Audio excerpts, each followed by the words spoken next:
Halo guys, kami mahasiswa Institut Agama Kristen Negeri Toraja semester 7.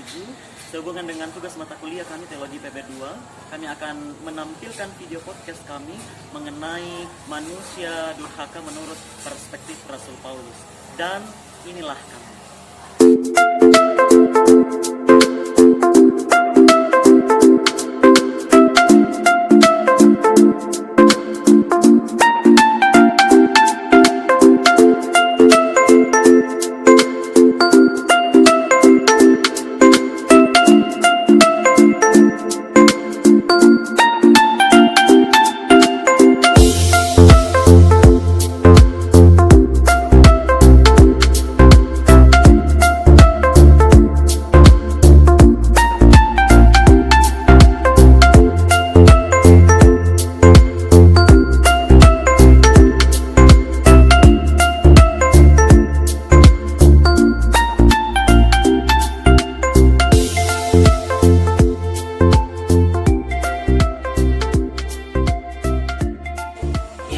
Tidak membuang-buang waktu, langsung saja kita berbincang dengan narasumber kita yang pertama, Saudari Restiani, untuk membahas apa sih yang dimaksud dengan manusia durhaka itu. Halo Saudari Resti. Halo. Ya, menurut Saudari, apa sih yang dimaksud dengan manusia durhaka itu? Baik, terima kasih buat pertanyaannya. Menurut saya, manusia durhaka adalah suatu perilaku yang menyimpang atau tidak taat kepada perintah Allah dan juga kepada perintah orang tua. Nah, ketika kita sudah tahu penjelasan tentang manusia durhaka, lalu untuk lebih khusus lagi, bagaimana pandangan Alkitab mengenai manusia durhaka? Pandangan Alkitab sendiri tentang manusia durhaka ialah dari bahasa Yunani, ho anthropos tes anonias, disebut juga sebagai manusia berdosa, adalah suatu perilaku yang melenceng. Di dalam Alkitab sendiri, khususnya di Perjanjian Lama dan Perjanjian Baru, juga dibahas tentang manusia durhaka. Seperti dalam Mika pasal 7 ayat yang ke-6, manusia durhaka dikatakan sebagai tanda akhir zaman. Begitupun diperkuat dalam Matius pasal 10 ayat 21 di Perjanjian Baru. Hal itu juga dikatakan bahwa kedatangan manusia durhaka ialah sebagai tanda akhir zaman. Nah, kita sudah mendengar dari narasumber kita yang pertama bagaimana dan apa yang dimaksud dengan manusia durhaka dan bagaimana umum Alkitab mengenai manusia durhaka itu. Ketika kita berbicara tentang manusia durhaka, tentu kita penasaran dan kita ingin tahu bagaimana dan apa ciri-ciri dari manusia durhaka itu. Bersama dengan narasumber kita yang kedua, Saudari Pitarianti, kita akan bertanya apa saja ciri-ciri manusia durhaka itu menurut saudara. Berbicara mengenai manusia durhaka tentunya memiliki banyak ciri, tetapi ada 3 hal yang sangat menonjol dari mereka. Ciri yang pertama itu adalah manusia durhaka ini adalah seorang yang separatis. Kemudian yang kedua seorang pendusta, dan yang ketiga adalah seorang tidak. Ya, dari ketiga penjelasan apa yang dikatakan oleh Saudari Pitarianti sebagai narasumber yang kedua, mungkin saya dan penonton bertanya-tanya, apa sih yang dimaksud dari ketiga hal yang disebutkan oleh narasumber kita yang kedua ini? Bisakah Saudari menjelaskan apa yang dimaksud dari ketiga hal ini? Kalau bilang seorang yang separatis di sini berarti memisahkan diri dari sebuah persekutuan atau komunitas. Jadi jika kita mengatakan manusia durhaka ini adalah seorang yang separatis, berarti bahwa mereka ini melakukan pemberontakan. Mereka memberontak dari suatu gereja yang digelar, kemudian mereka membangun sebuah komunitas tersendiri.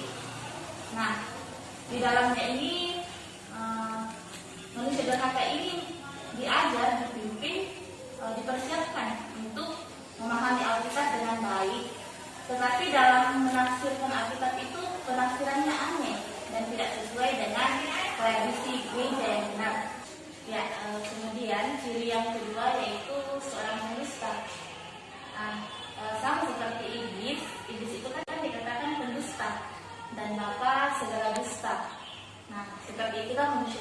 durhaka di ciri kedua ini yaitu seorang pendusta.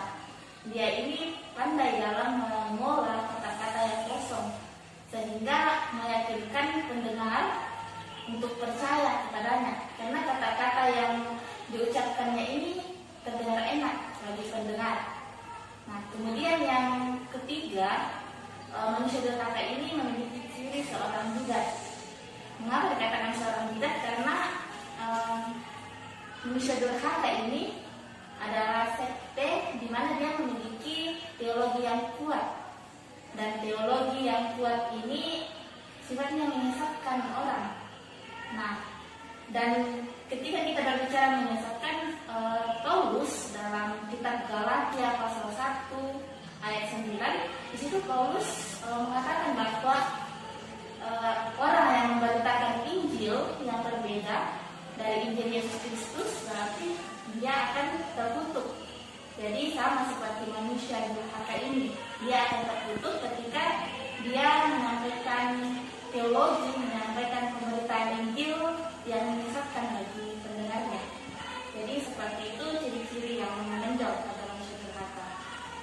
Iya, semakin mendalamnya pengenalan kita hari ini mengenai manusia durhaka itu.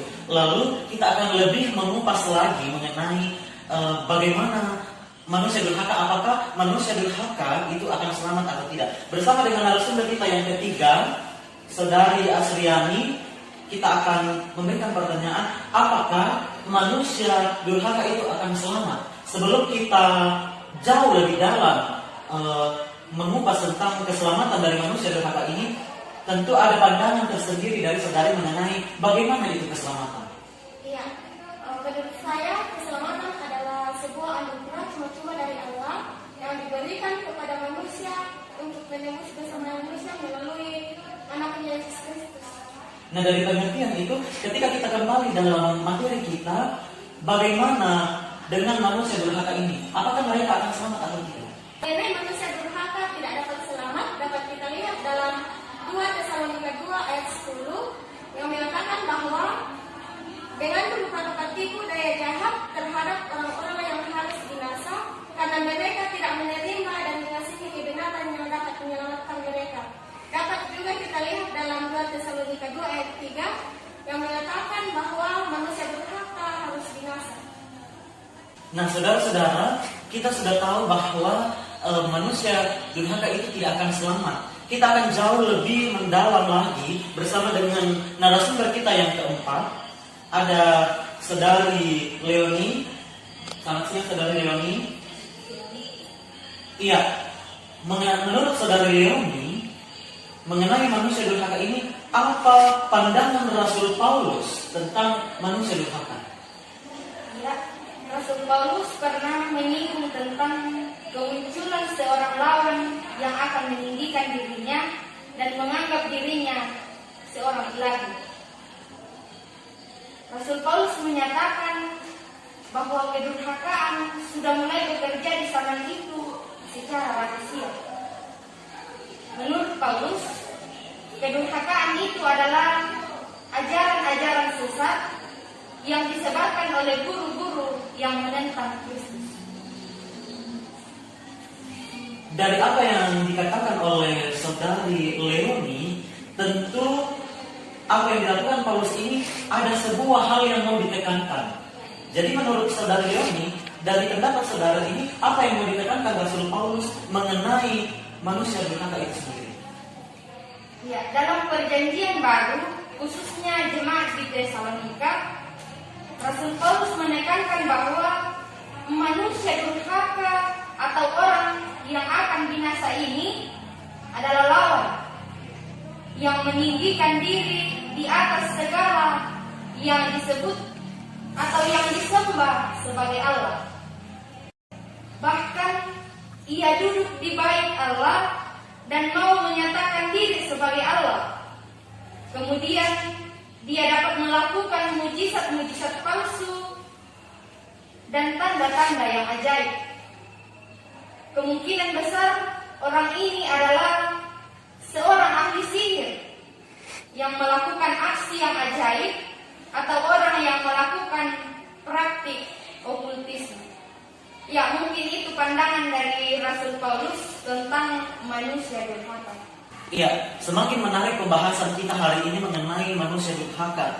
Dari 4 narasumber ini sangat jelas mengupas mengenai manusia durhaka terkhusus dalam hal perspektif Rasul Paulus. Bersama dengan narasumber kita yang kelima, Saudari Ariana. Halo Saudari. Hai. Menurut saudara, bagaimana atau apa yang bisa disimpulkan tentang manusia durhaka menurut perspektif Rasul Paulus ini?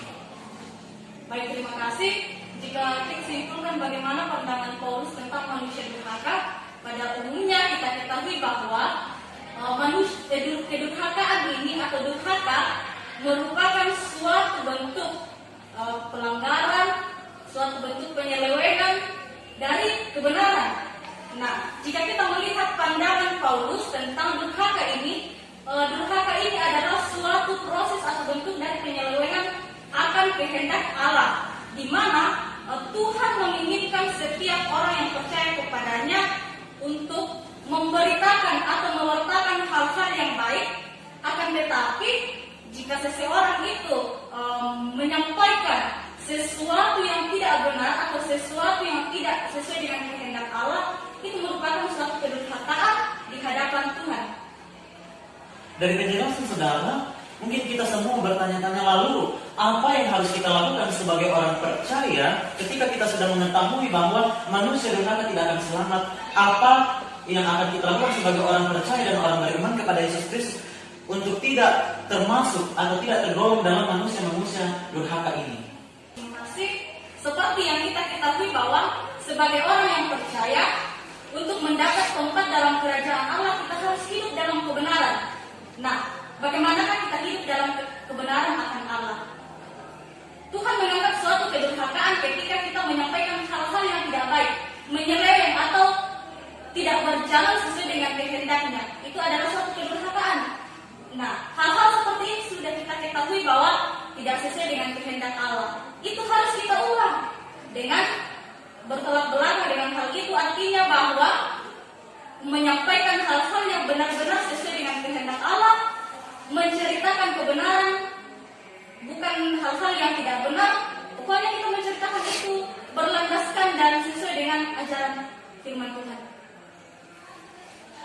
Iya, sungguh luar biasa pemateri kita hari ini, kelima pemateri kita hari ini. Obrolan siang ini sangat luar biasa, banyak hal yang kita pelajari, bahwa menjadi atau tergolong dalam manusia durhaka itu kita tidak akan selamat. Tuhan Yesus sendiri, Allah sendiri mengaruniakan anaknya, yaitu Tuhan Yesus Kristus, untuk memberikan teladan kepada kita agar kita terhindar dari tergolong dari manusia-manusia durhaka. Karena dari pemateri kita tadi menjelaskan manusia durhaka tidak akan selamat. Maukah Anda tidak selamat? Tentu tidak. Mari kita bersama-sama belajar dari kelima pemateri kita hari ini, bahwa hidup berlandaskan akan pertolongan dan berlandaskan akan kasih daripada Allah itu sendiri.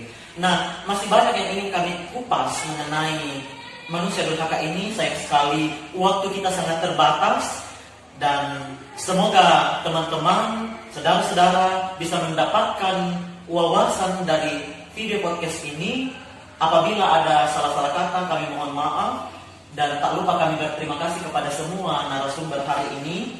Jangan lupa di subscribe, like, dan komen.